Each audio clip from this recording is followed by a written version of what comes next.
because of its flexibility of it. Control Warrior might be back. Just little subtle things like the Shield Maiden going to 5 mana now, making it very reliable on-curve play at a very important inflection point of a lot of matchups. It makes sense. But DreadEye's not playing that. DreadEye's playing the Rush Warrior, as we're going to go into game number 1 versus Priest. We've seen this matchup a handful of times.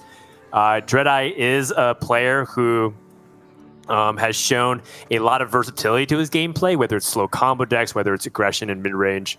So let's see what he can do, because we know what Priest is going to do. Priest is going to accumulate the resources, disrupt, try to win back the board slowly over time, and grind their opponent down. So it's pretty much up to DreadEye.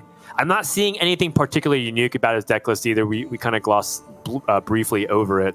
So he's just going to have to win with the traditional way up against this Priest deck.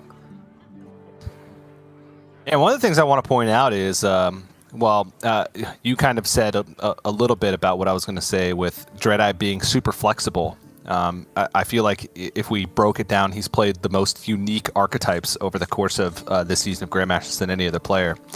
Yeah. And secondly, it doesn't seem like his play has suffered across any of these archetypes. In his Rush Warrior game yesterday versus Briarthorn's Control Warrior, he showed excellent resource management against a very removal-heavy control deck with Rush Warrior, which can sometimes be incredibly difficult. And I think that just because of that, I put a lot of faith in the Rush Warrior from DreadEye, even in a tough matchup. Which this one certainly is. This is going to be a little different, though. Priest is a deck that can be susceptible to early aggression.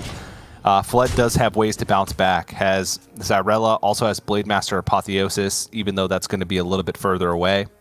But Rush Warrior does take some time to build up their damage on the board, so he should have some time to reach those big tools in the mid game. Yeah, there's definitely ways to go about it, even if the Warrior feels like it struggles against Priest versus other matchups. You know, there's still the win rate is still actually not nearly as bad as you would think when you say it's super favorite. Yeah, it's 60-40, but it does feel like there is stuff that Warrior can do to punish those Priest players, especially when you know what's in the Priest deck lists. I feel like in ladder, part of what makes it really tricky against Priest is that it feels like sometimes they have the odd tech card that just happens to be very good against the field of decks that they go up against. There's a little bit of that hidden element. But in tournament play, it does feel like that win percentage should get a little bit closer to 50-50. But, you know, of course, that also means that the Priest players are also going to understand exactly how to use their removal as well. Love this tempo line from DreadEye just to continue to pressure the opponent. Fled does not have the AoE clear guaranteed quite yet, but will next turn with the Xyrella. And so what does Fled choose to do? Just probably take it even slower, because there's no need to react right here, right now.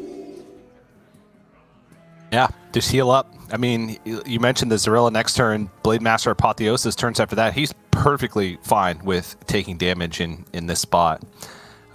Just hoping that not a massive minion comes down on the next turn. That's a little bit difficult for him to deal with. But even then, Renew can discover like a Desperate Prayer, which can then make Xyrella even juicier. So DreadEye most likely going to just load up the pressure here. The thing about this board is the bumper cars are going to put back the Darkmoon Riders in the hand, and then conditioning all of a sudden comes online. So a lot of times with Rush Warrior, you need to think about the downside of extending onto the board. It's a deck that can run out of resources quickly, especially if you don't have access to Ringmaster Watley. But this is a situation where he's kind of got this two-pronged attack, where even if this board gets removed, he's still not really going to lack resources. Oh, he hit it! Oh, it's so good! Oh, geez. Oh, and he wipes the Crab Riders as well. I mean, that was already a difficult blow. DreadEye knew about the possibility of the Renew. Xyrella is going to full wipe.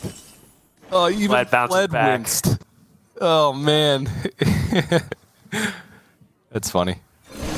Well, funny for us and for Fled potentially, but not funny for DreadEye. Let's be real. It's funny for 7+ billion other people on the planet, but it's not funny to one person. Yep. Yep. Now gets to drop a Skeletal Dragon, which just having the luxury of being able to play Skeletal Dragon in this matchup and not being under big threat is quite a big deal. Yep, very much so. But it's not like, it's something that DreadEye is completely out of just yet. Does still have that conditioning, which hit a very important upgrade at 5 mana to be able to give +2/+2 to his entire hand. And we'll see how DreadEye is able to fight back. Does have Samuro at a 3/8, so could deal 6 damage. But can't play that and the Dark Moon Rider at the same time, so a little bit uncomfortable because that discount is nice. Trying to figure out how he can preserve his 10th Thrasher without throwing away all these riders, but it might just be throw all the riders in. For a good time. Yeah, as brutal as it sounds, he can't really afford to pass up a turn here and just let Fled get a value trade and then potentially heal back up the Skeletal Dragon. The Dark Moon Rider is a card that, or is a resource, right? Once you get it back for the bumper cars, especially with conditioning. Yikes. That feel like they hold on to it, need to hold on to it for too long. But how about another one? Another one. Oh my goodness. Everything is coming up Priest. It's going to be very difficult. The nice thing is DreadEye is pushing damage every single turn. And, Fled does have the Samuro and the Apotheosis. Not that many minions on the board, but still enough for him to go for a convincing swing if he would like this turn. And that's brutal. Especially because his plan was Troublemaker. And Troublemaker might just double crash into the Samuro, but if not, then the punish can be even more severe. Oh boy, this is definitely a situation for DreadEye that he wishes that he had a better alternative, but it's 8 mana, you gotta play Troublemaker and hope that it sticks. Yep. You gonna cry? Okay. Whoa, Okay. huge. Clears the board. And Runaway Blackwing does not challenge this by itself. Fled could always just go Venomous Scorpion and Hysteria here. Which is an incredibly valuable clear. Yeah, it's about whether or not he feels like that's necessary versus could he even greed it further. Yeah, the Runaway Blackwing dealing 9 damage. Very important that DreadEye was able to get that conditioning buff. Gift of Luminance, just a little bit off from being able to pull that with the Hysteria into a nasty, nasty combo. DreadEye knew it. As soon as he saw the Venomous Scorpion played, it looked like he knew it. He's bracing himself. Yeah, he knows that Hysteria is very likely here. And yep, there it is. And might as well just play Sethic just to have something on board. His hand is quite full anyway. He's got a second Sethic, and he only has Gift of Luminance as his target spell anyway. But there's another one for DreadEye, and if this one doesn't stick, I have a hard time seeing how DreadEye is just going to have enough resources to win. I mean, he's already getting to that point. Condemned, deals 3 damage, Hysteria. Oh, that is a board clear if you would like it. Gift of Luminance as well for him to see if he can find a bunch of spells. And that Hysteria should guarantee the Troublemaker die. Question is, what did he take down in the process? Okay, takes everything but the original Spellweaver. So, DreadEye, pretty straightforward. Hope that he can pull something very impactful here with the stage dive.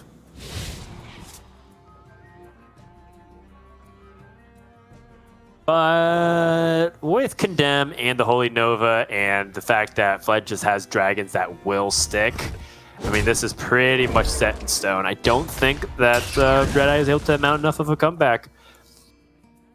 Yeah. And honestly, this is just a pretty rough scenario for DreadEye to begin with. If you look at just the lineups head-to-head, he doesn't even have a lot of decks outside of his own Priest deck that can stand up to the Priest, just the Priest of Fled, right? Both Rush Warrior and his Token Druid seem like it has rough matchups against almost the entire deck lineup from Fled, with maybe a couple that are close to 50-50. So he's going to have to win some unfavorables regardless. It's just this one seems like a huge unfavorable, especially from this situation in the game. It seems like Flood has just had all the answers. Yeah, DreadEye can, of course, stay in it. Heart of a competitor, just understanding that even if the chances are lower than a fraction of a percent to win this game, that he will stay in it to hope that there might be a way to turn it around. But with the Nixie of the Broodmother coming down, summoning a board full of whelps every single turn, doesn't matter what DreadEye plays, it's going to get challenged too easily. And this is a point where DreadEye, I feel like, could concede reasonably and understand. He does have the Blademaster Samuro to help wipe part of the board. I don't believe... Actually, with the Parade Leader, he could wipe everything here. So not out of the realm of possibility for DreadEye to deal with this board, and maybe Fled just has too many situational spells. I challenge you to match battle! Yeah, I mean, it does use his entire hand. And he's just left with a... Well, he'll be left with a Blademaster Samuro because with the Warmaw Challenger, he's able to attack into one of the small ones. Actually, one of the small ones is all Nice. attacking into. Great clear.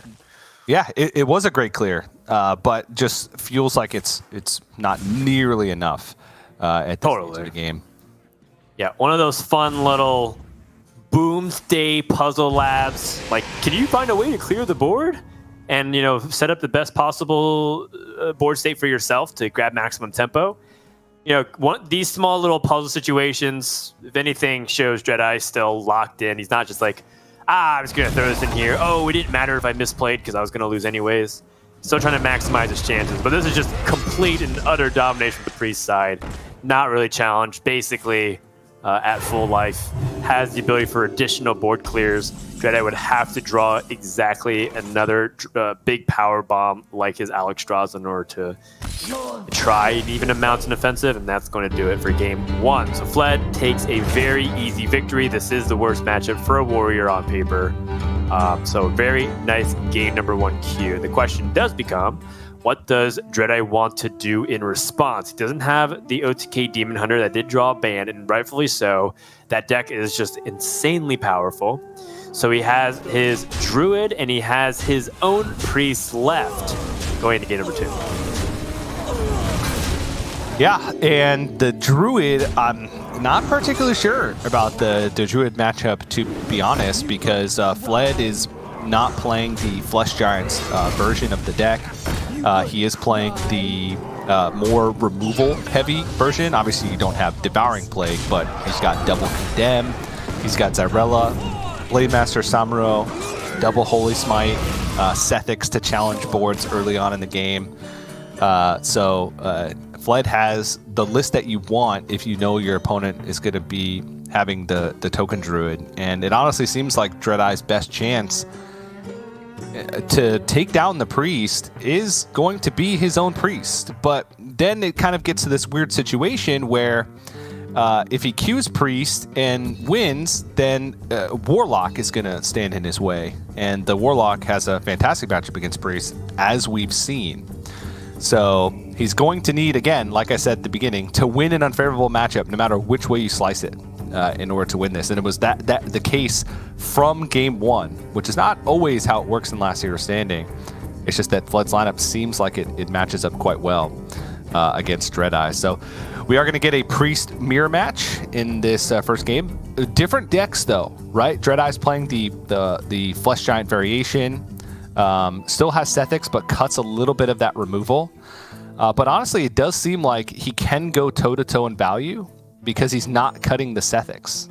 He did cut one Onyx Mage Scribe, but Fled doesn't even play Onyx Mage Scribe. He's going full in on kind of the anti-aggro aspect of Priest and less on the super greedy, like value-oriented Priest and minion-oriented Priest. So I'd still say this is pretty even because all things considered, it's still Priest, right? Even if you have no Onyx Mage Scribes to start the game in your deck, you can still discover a ton and then keep that chain going with Raised Deads and Discovered Raised Deads and Draconic Studies. So maybe a 50.2% to 49.8% in favor of DreadEye.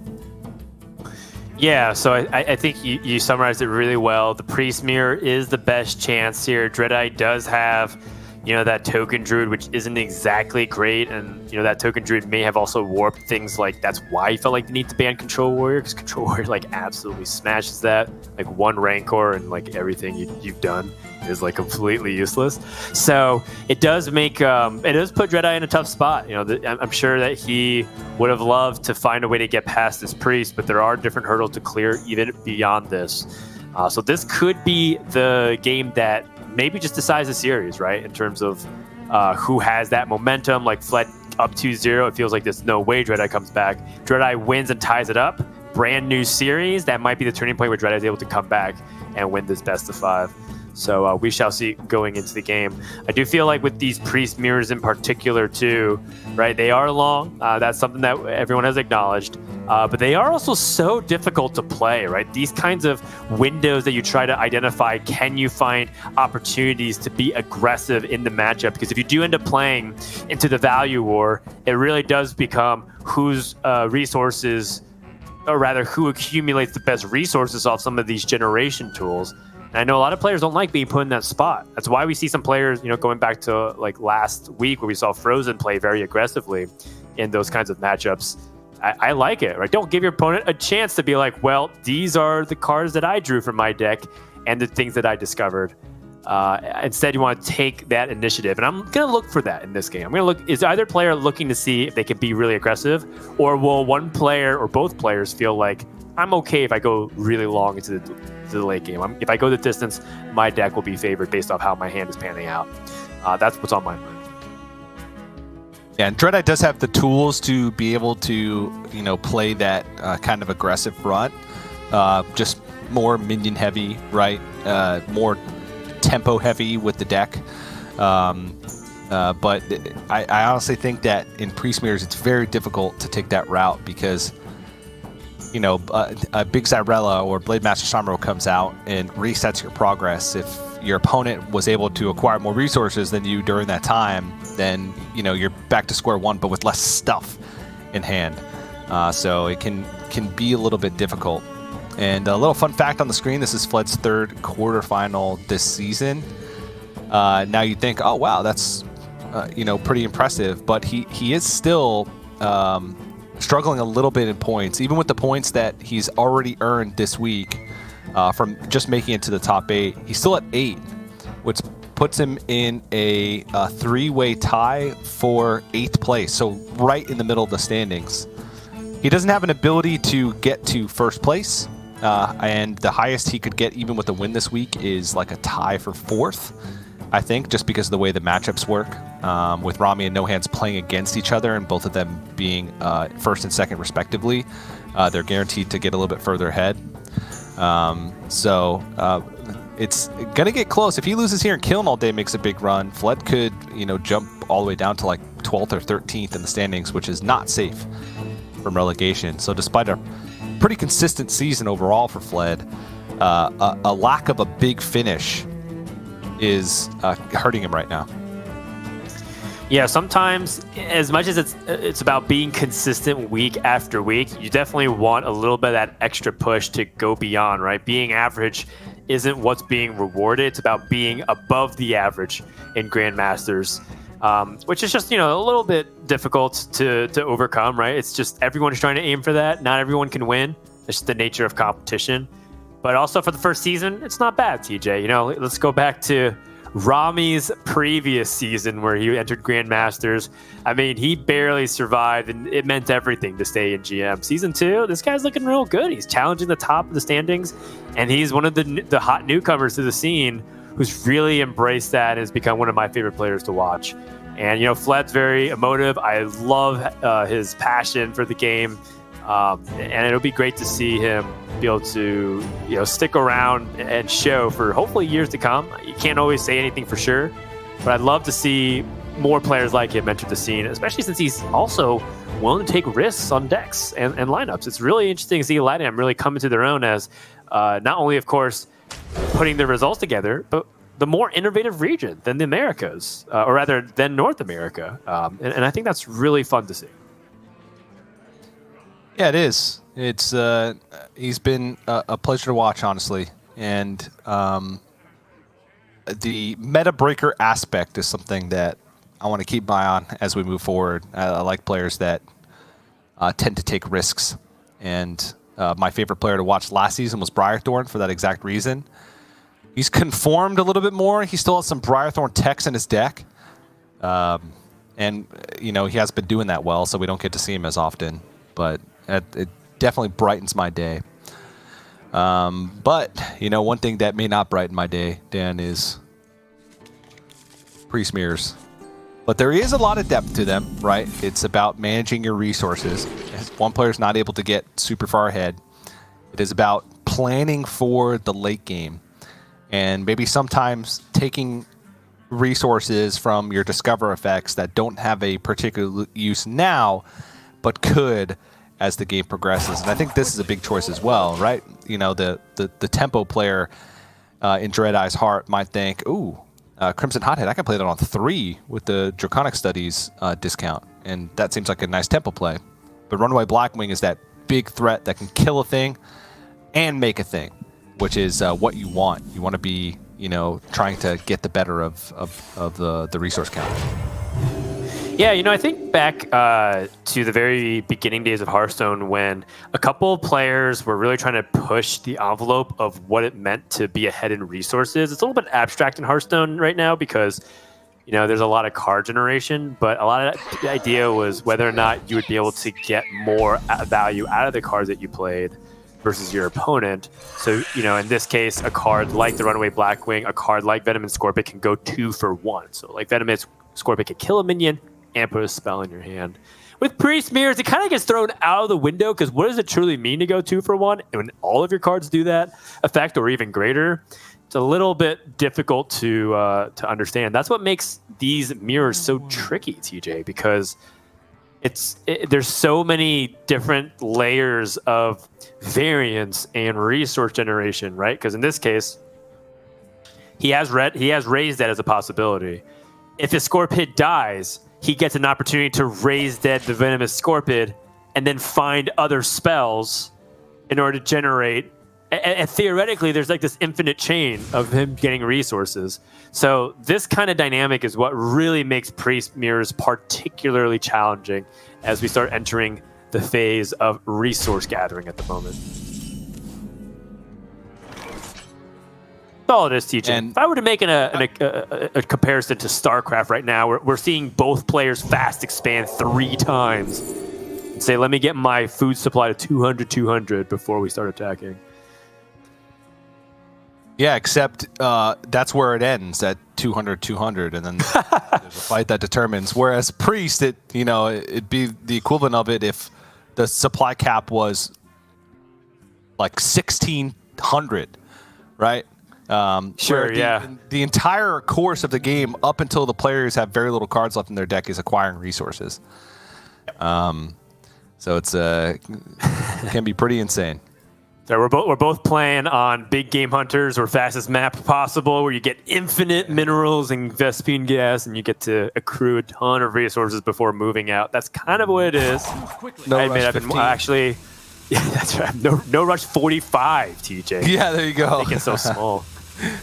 I've been watching a little bit of StarCraft Brood War lately, just kind of getting that nostalgia kick back in my system. That's how I know I'm getting old, where I don't understand TikTok and I'm watching a lot of Brood War.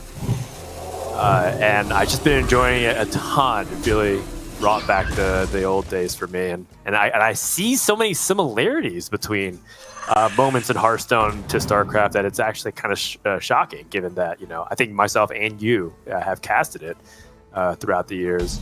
But that's neither here nor there. We're not here to talk about real-time strategy games like StarCraft. Well, I guess Hearthstone can sometimes feel like real-time, but it's turn-based. And we're on turn 5 here from DreadEye, who has the opportunity to drop this Ogremancer, which is interesting, right? Ogremancer is a really powerful on-curve play. Is it the turn to play right now, given that you have a really good opportunity to grab the board? And if so, how do you trade? Do you use a Divine Shield on the 1/1 Scorpid, or do you use the existing body to preserve that Divine Shield? tough because he's trying to come up with a way to make Hysteria not be such a potent clear on the board.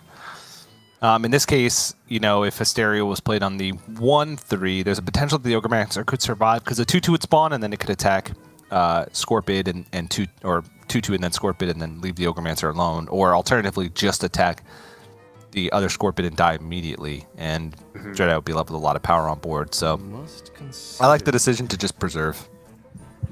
Yeah, it makes a lot of sense, and it's very threatening for Fled long term, because even if he were to not acknowledge this board and wait for the Xyrella situation, there's ways for DreadEye to really make this hurt, right? Like if he's reliant on Xyrella, what if DreadEye keeps buffing the board health to be a point where it's unsustainable for him to try and clear it? He also has to hope that there's enough damage, and we've seen some players mitigate that, like DreadEye might not even attack Fled, and therefore he doesn't get the Desperate Prayers Xyrella clear. He does have Hysterias, though, so we shall see if that will be the difference maker, as DreadEye is actually going to commit to the attacks here and most likely pass. Since he doesn't want to go too deep into the rabbit hole, there's a lot of ways if he extends with this on his Mace Scribe and not activate its spell burst that he can get punished. Yeah. Okay. Yeah, it's also like actually attacking there is even like a question, you know, if that's something you want to do. Fled is not playing the Flesh Giants version. I think if he was, DreadEye would maybe not have even cashed in on that 5 damage. It still opens up Xyrella possibilities, but it would cost a lot more resources, and it wouldn't be discounting any Flesh Giants for Fled to be able to go for a huge tempo swing at the same time. So he's not too worried and wants to cash in that damage to just make Fled feel it a little bit more, right? To make it seem like he's further ahead than he is potentially, and force Fled to use resources on this board instead of waiting even further. Quickly. Yeah, it's a tough spot, but at the same time, it's not super threatening. Ooh, coin into hero power. Is he going for the Xyrella play here? Okay. I kind of thought the coin was going to lead into a different play, but hand space is something to consider, so he wanted to free it up. Not really that threatened. The more health he loses, the more Xyrella has a bigger impact. Now DreadEye has to think about what this means. He's like, okay, coin into nothing. He had up to 7 mana last turn. This is tricky. So from DreadEye's position, is there any merit to just literally doing nothing and then ending the turn? Like, let's say he just doesn't do he doesn't do a single thing. Maybe if he wants to be even cheeky, if he kind of reads the Xyrella setup here from Fled, does he even just heal Fled? Wow. Yeah, this is a tough situation because this could tell you any number of things. It could tell you Xyrella. Right. It could tell you Soul Mirror. It could tell you Blademaster Samuro. Hysteria, probably not that likely or not likely of a planned setup from Fled, because I think he would have just pulled the trigger because it already would have gotten value and he's just taking damage in the meantime. So it's got to mean something bigger, and so I think DreadEye can just keep this as is and then see what happens in the following turns. Well, Fled is prepared with the Desperate Prayer and the Xyrella. What knowledge do the stars provide? That is going to be a board wipe. DreadEye knew about that possibility, but this is the exact situation that we described of why potentially we were in favor of not doing anything. It's easy for us to say because we can look at both hands, though. And DreadEye, also another thing to consider, by the way, is with Ogremancer summoning 2/2 taunts, Raised Dead doesn't become nearly as good as it used to be. So let's see if DreadEye ends up getting some other spells to play this turn. Right now his hand's basically full. Passes. Psyche Split. Okay. Fled. Idol of Yasharaj. A big 10/10 minion. Doesn't matter. There's no aura effect or anything cool to go with it. Just wants to get that tempo on the board.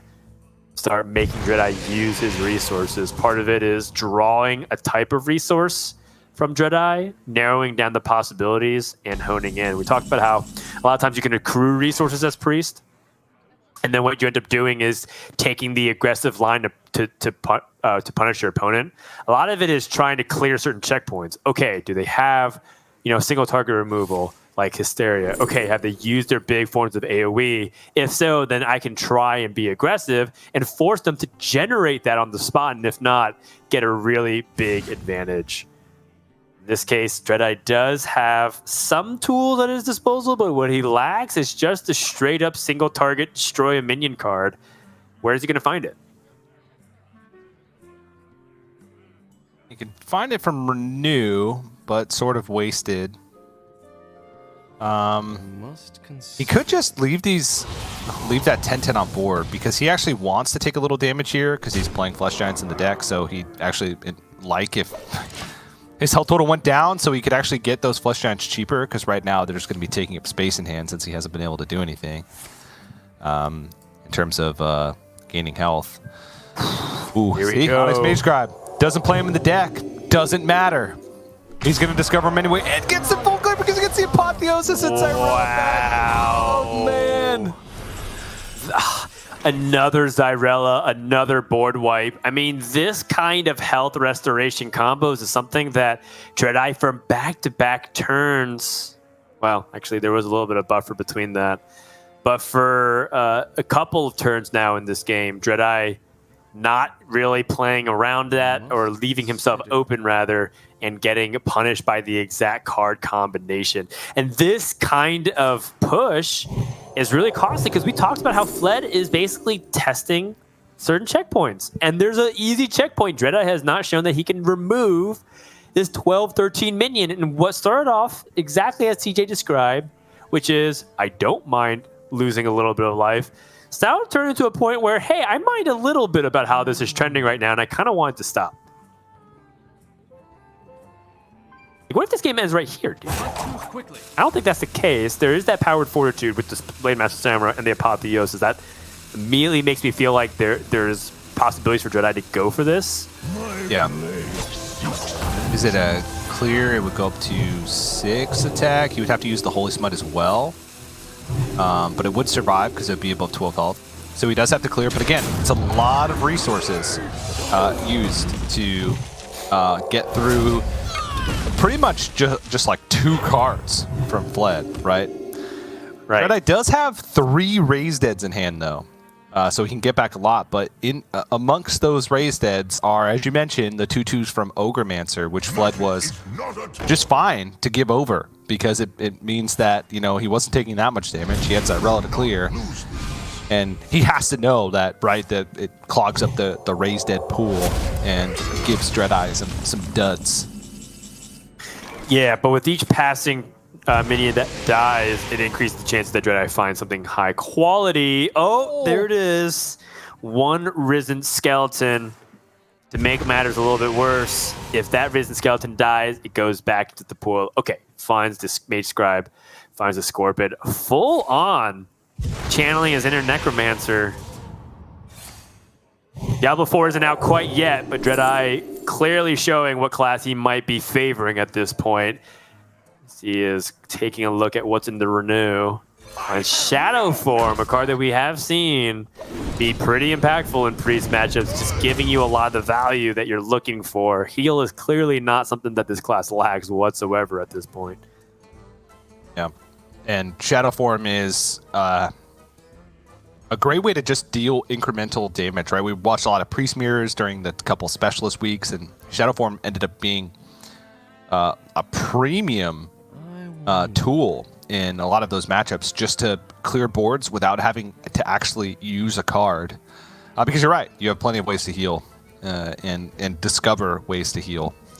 But Shadow Form gives you ways to deal damage without actually needing to discover it. So,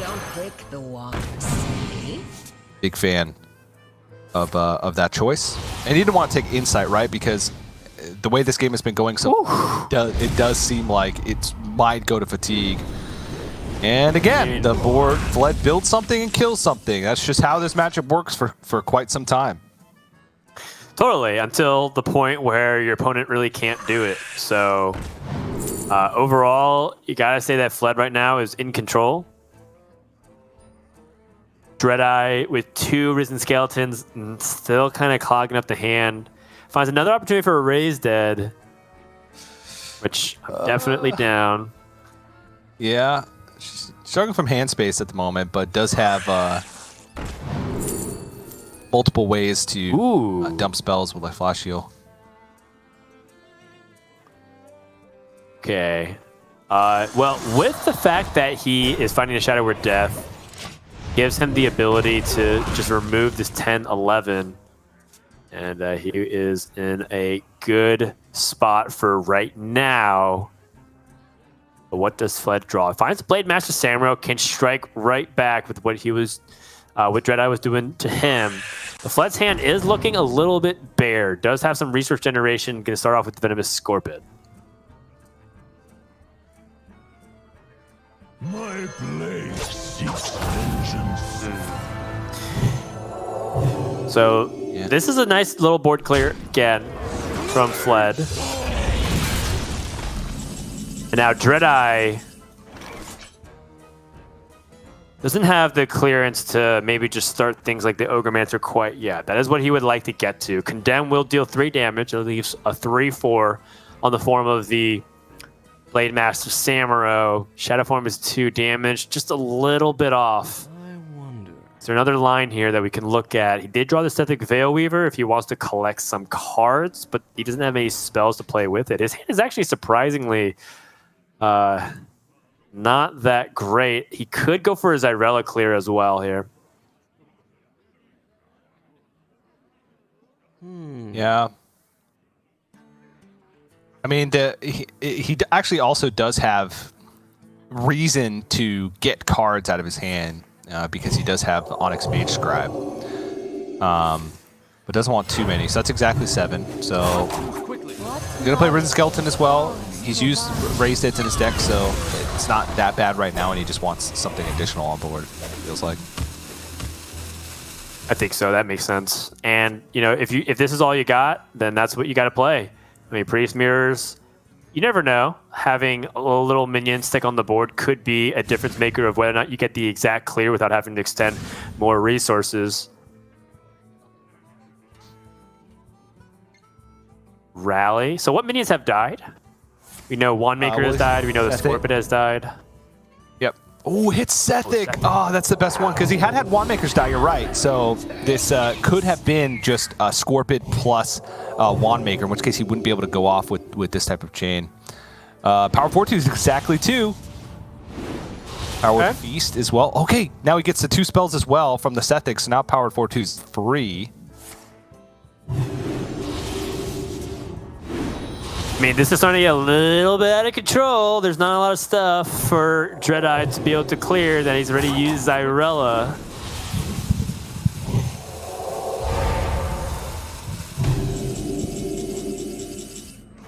Onyx Mage Scribe. Is this the turning point? This was a lot earlier in the matchup than I anticipated, TJ. It was kind of already just getting nuzzled into my tent, you know? I just finished nailing down the stakes into the dirt. I rolled out the sleeping bag. I was, you know, warming up the campfire. DreadEye needs to find something huge. Otherwise, I think Veil Weavers are just going to completely annihilate him in value. Devouring Plague just a little bit off from the guaranteed clear.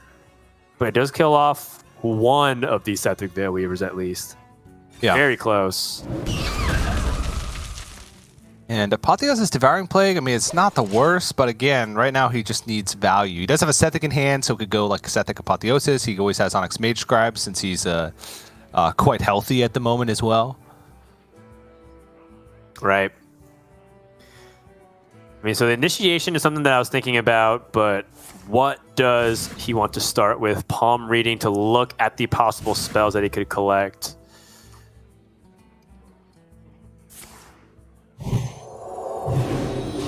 Powered Feast, very nice for him to trade and then be able to get the full heal afterwards. It's just a very good spot for Fled to be in. Well done.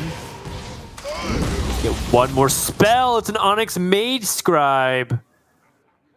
He doesn't Awkward. even have enough space. Oh, geez. He's at 10 cards, but it's not a Cthulhu matchup, so burning a card at this stage doesn't matter that much. It's just about having additional resources, and right now, he has that in spades. Gets another Very much Demonic so. Studies, has plenty of removal.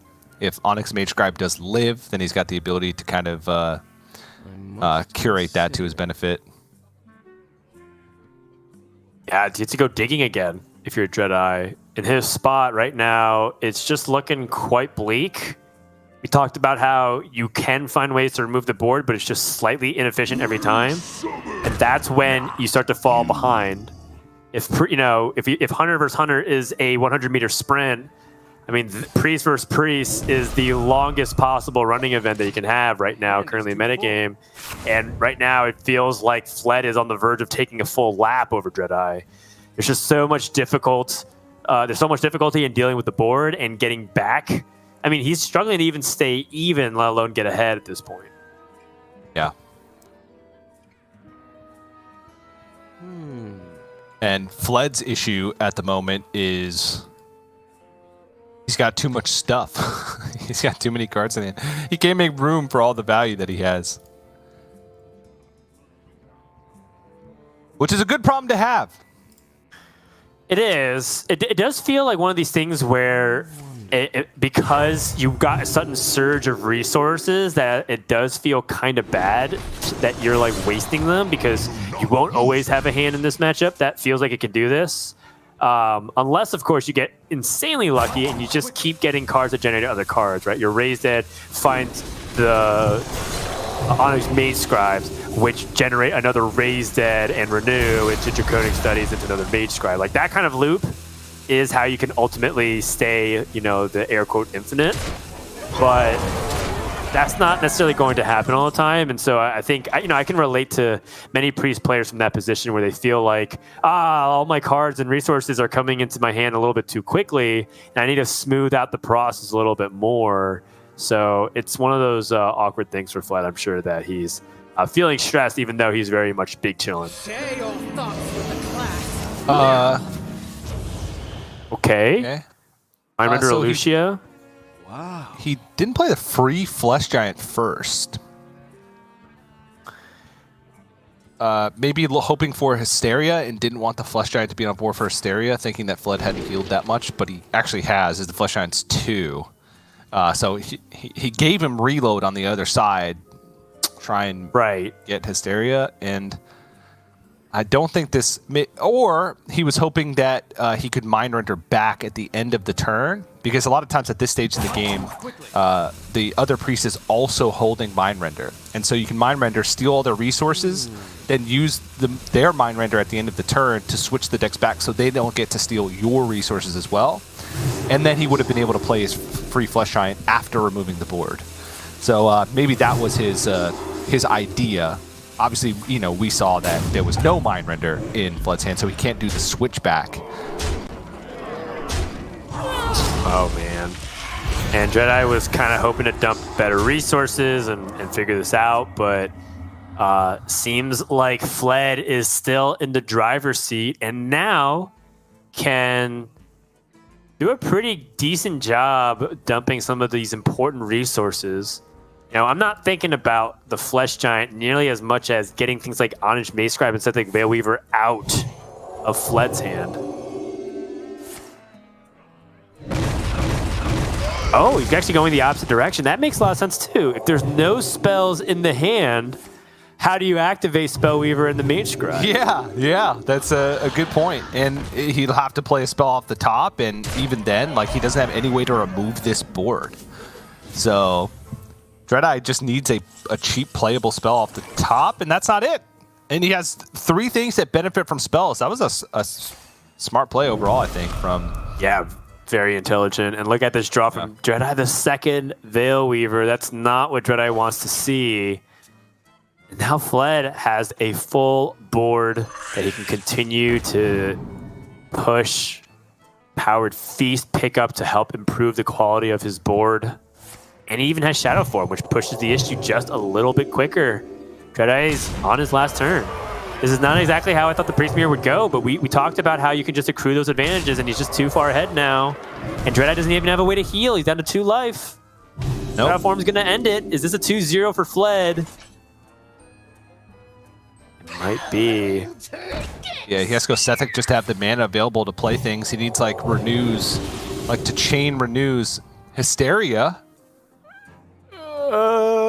So he needs to hit the Flesh Giant twice by Hysteriaing the Onyx Mage Scribe, and that's the only way.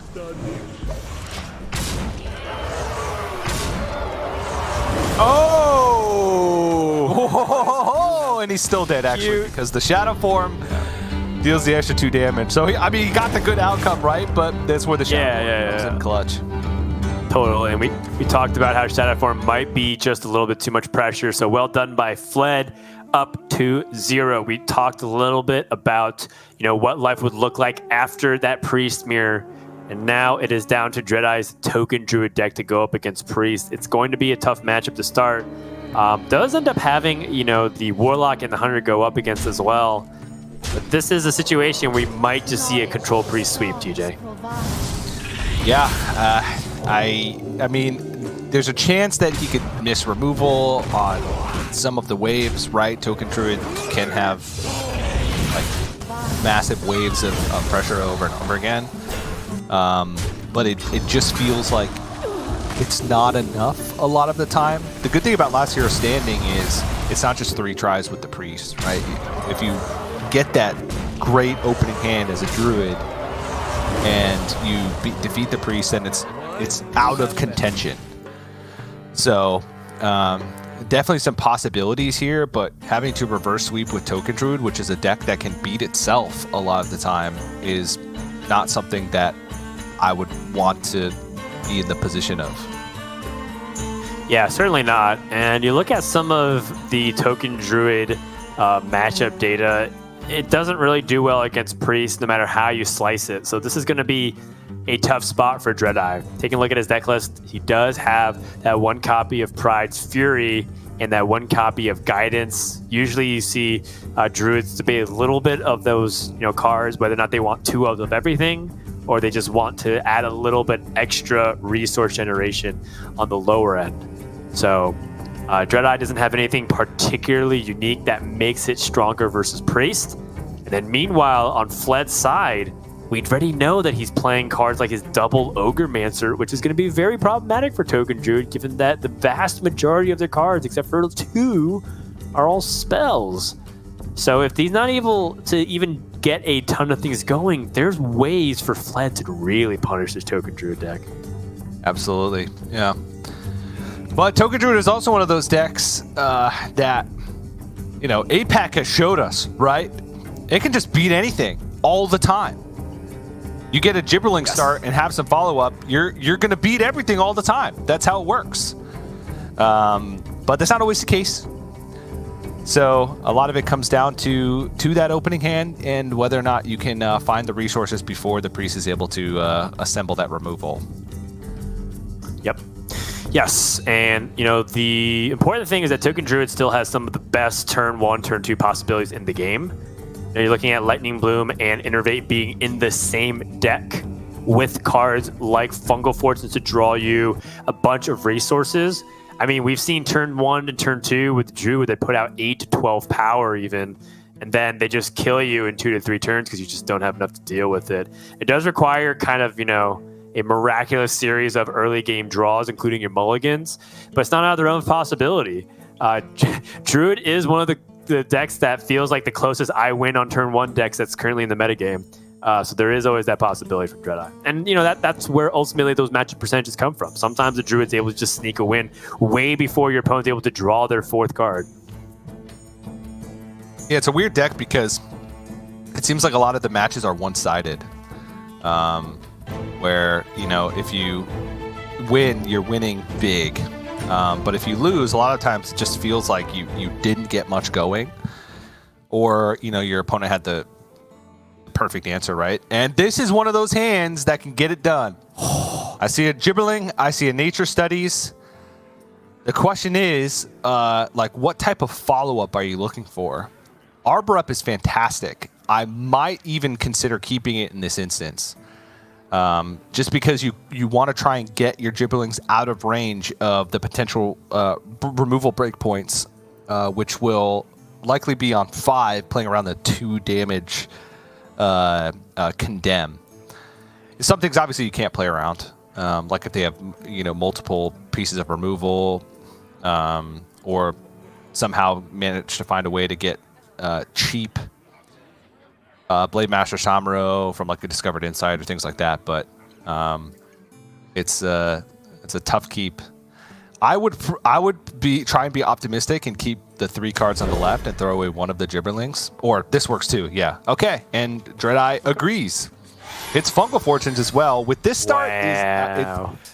It can sometimes not be the best, right? Usually you'd want to have the ability to go on. Okay, well now he's got everything. He can do whatever he wants. Good lord.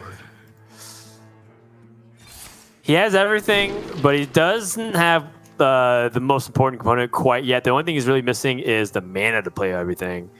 Yes. And maybe he's hoping that he can find it through this nature studies. Doesn't find the ramp that he could get for it. Usually you want to be able to combo with some of the stuff, and we talked about the Innervate. We talked about the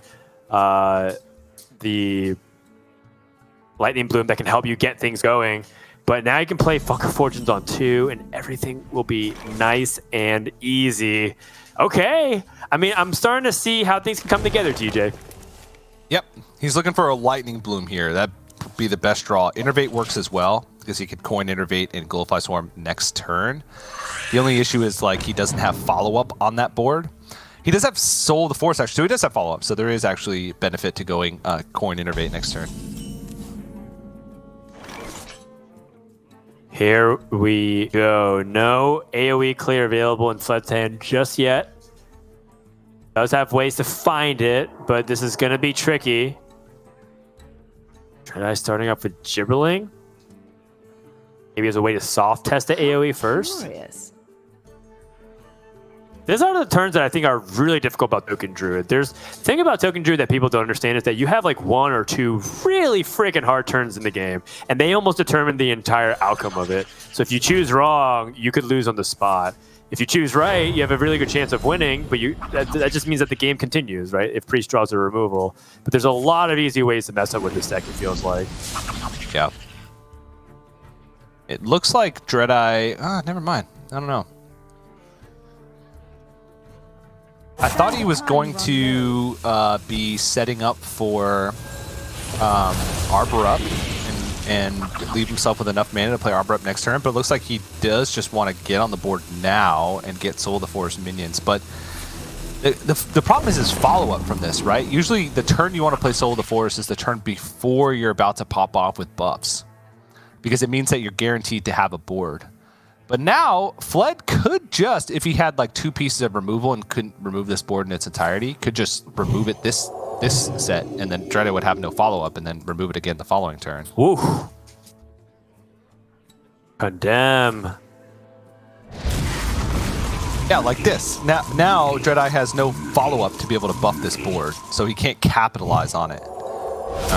Well, not yet, TJ. Just has to draw another card that can help him enable that. Okay. And he's going to get to guess the weight with the Solar Eclipse. See if he can capitalize on that immediately. And doesn't find the Lunar Eclipse with the Nature Studies. It casts 1 more time. Fungal Fortune, so he guesses that it's going to be less than that card, and he uses Rag just like that, drawing a ton of cards that draw additional cards. This is still looking like a situation where DreadEye can do this. I mean, we talked about how Priest sometimes doesn't just have the right answers.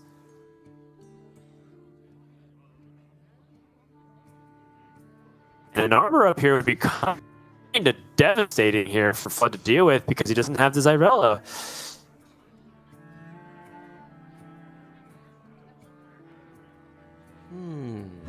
Summer, not you. Okay. I like this Ogremancer. The Ogremancer is It's his best play on 5 for sure.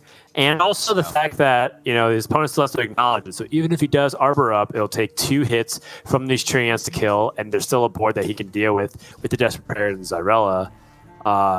And so I definitely think that's a good start here for Fled. Meanwhile, on DreadEye's side, how does he want to best capitalize onto this? He could use those Lunar Eclipse and the immediately, or he can continue to try and space out his resources a little bit more.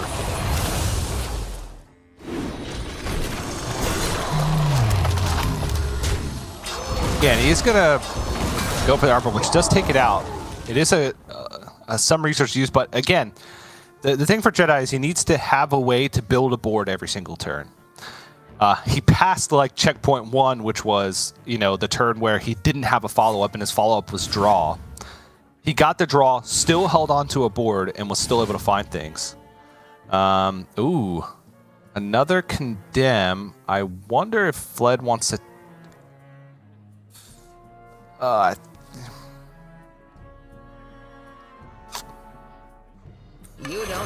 This feels tough. Yeah, because if there's another Arbor up, then all of a sudden you've. Oh, okay.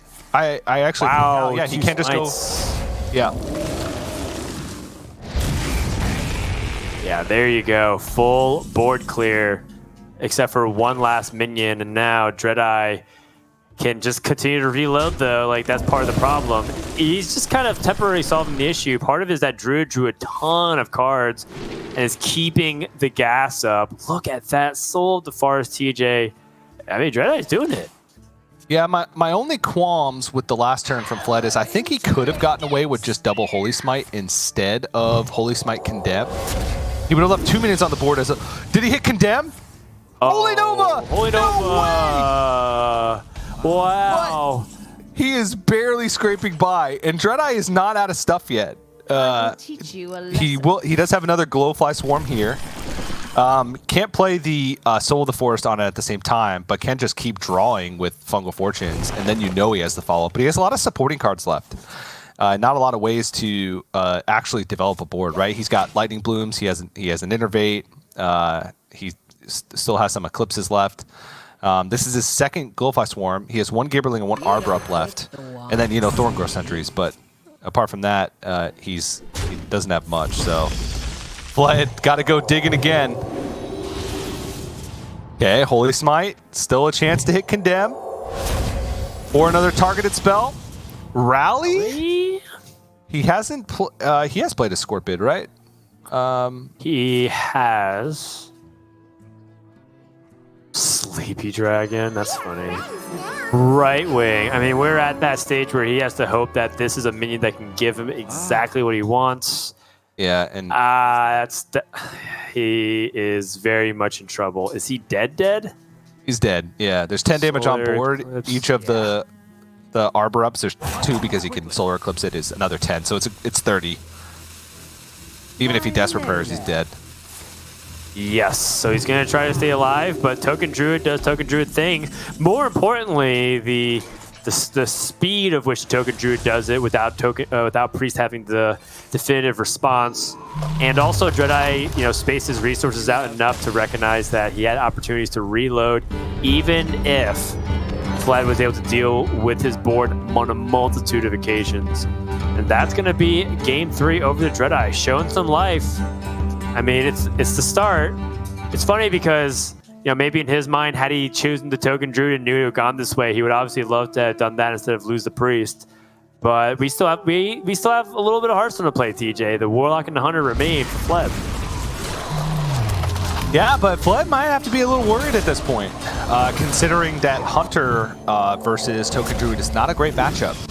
They don't have ways to go wide on board, especially kind of the way he has his deck teched. It is like hyper aggressive. Obviously, there's things like Rendling's Rifle and Kokar Pack Runner if you're on the coin that can get you far enough ahead in the early game to get enough damage to race. And then Warlock, while I think does have pretty good matchup against Token Druid, it's so card dependent, right?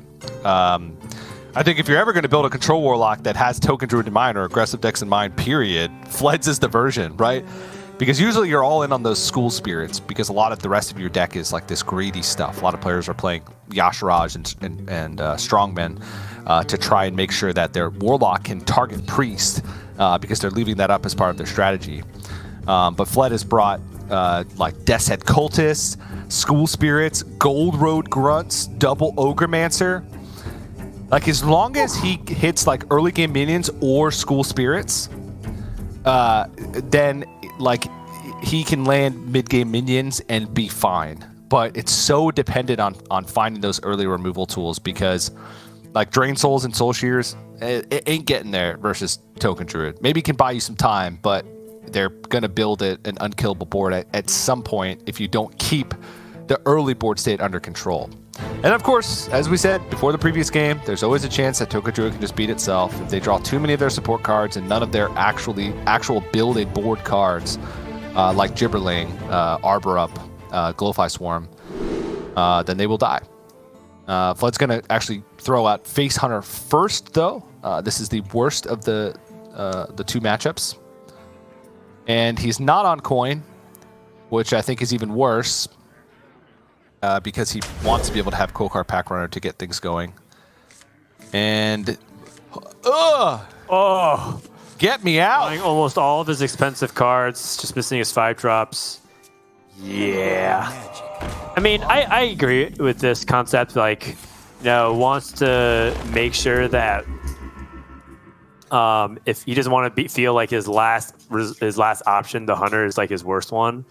I have heard some players be like, yeah, it's just one of these things where, you know, I don't want my last deck that in this series to be something that I feel like is a very bad matchup for their own mental sanity. Kind of like using this game as like a reset. Like you kind of know that it's going to lose, but you have some potential upside to win. And this is a pretty good start.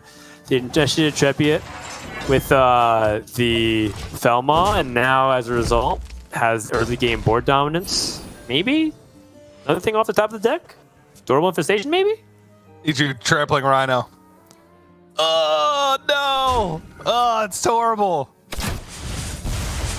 It's particularly horrible when you kind of evaluate the amount of cards in his deck that are 1 cost and how he only drew 1 of them in 3 attempts. So, yeah, definitely not the best spot to be in. DreadEye just accumulating the resources, finding the innervate, guessing correctly. The one thing that DreadEye kind of lacks is any way to build a board. Yeah, he lacks the actual cards that say like do stuff. Arbor Up is nice, but usually Arbor Up's really only powerful in a situation where you have an existing board. If you're using it just to summon a couple of 4/3s, it's pretty mediocre, given what the deck wants to do. Which is just kind of wild to say because it is still a lot of stats for 5 mana. I mean, DreadEye is also just at 18. And he doesn't have a way to kill a 5/4 in his deck. Like he could go like double Lunar Eclipse, right? Right. No, that's a good point. Druid lacks a lot of direct removal spells, especially since, you know, a lot of those cards got taken out of the core set. Okay, taunts. Okay, so he can go Lunar Eclipse and Solar Eclipse and Arbor Up, but is it too late? Because I think he picked Open the Cages. Yeah, he picked Open the Cages. Got Leok. 2, 6, 10. 15? 15 with the piercing shot. Drew doesn't really gain life, so if you can set your opponent to 1, you have the inevitability. He can also do like some type of hybrid here of board control and damage. Like if he goes like Volpertinger and then piercing shot a 4/3, he could then trade over his Intrepid Initiate onto one of the 6/4s, and then he would still push a lot. Like it'd still be a lot, and he has piercing shot lined up as well for the next turn. And I'm sure I didn't see, but I'm sure he picked Explosive Trap if he was offered it there, just because that's extra damage to try and get him across the finish line. And yeah, it is Explosive Trap. So yeah, if he does Piercing Shot on a 4, okay, I guess no Volpertinger then, to see if he gets a play that changes anything. Well, Wound Break gives him the guarantee next turn. and now he can just go ahead and push. This is going to be the end of the series. Very interesting that the unfavorables end up seeming to take the matchups at the end of at the close of this best of 5. But I mean, this is something that Face Hunter does very well, and pretty much the only thing that it can do very well, which is put out a lot of damage very quickly. And if you can't deal with it, they overrun you. That Felmaw is so crucial to put out a ton of damage, basically dealing half of DreadEye's life. And it's kind of like the same thing returned in the previous game. DreadEye played a deck that went a little bit too fast in a matchup that feels like the slower deck was favored.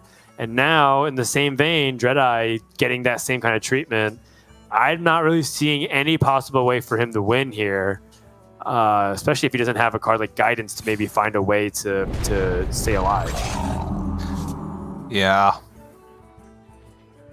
Yes, to clear the board and hope there's not a single point of damage. Standard time run low. It's optimistic in a deck that is designed for 30 cards that deal damage. It's like double Volpertinger, double Kokar Pack Runner. Like even like Demon Companion can turn into damage, and then at some point he's gonna have to attack in this explosive trap, and then he'll die on the spot. He's just gonna hope that it's not, but it is. Yeah, that'll be it. GG. Fled is going to take this top 8 match quarterfinal up against DreadEye and go into Sunday into a top 4. Some great performances out of Fled recently. We talked about how he can continue to climb the standings with performances like this and is able to do exactly that. So well done. Just only losing that one Priest versus Druid, which seemed to be like an unstoppable hand from Druid. And overall, you gotta say that Fled is just looking like he is improving week after week when I see him in competition. Yeah, absolutely. It's cool to see. I said at the beginning of the series, but I love his lineup choice. Right, he's got pretty much a control lineup, but with the added caveat that he has an aggressive deck in there as a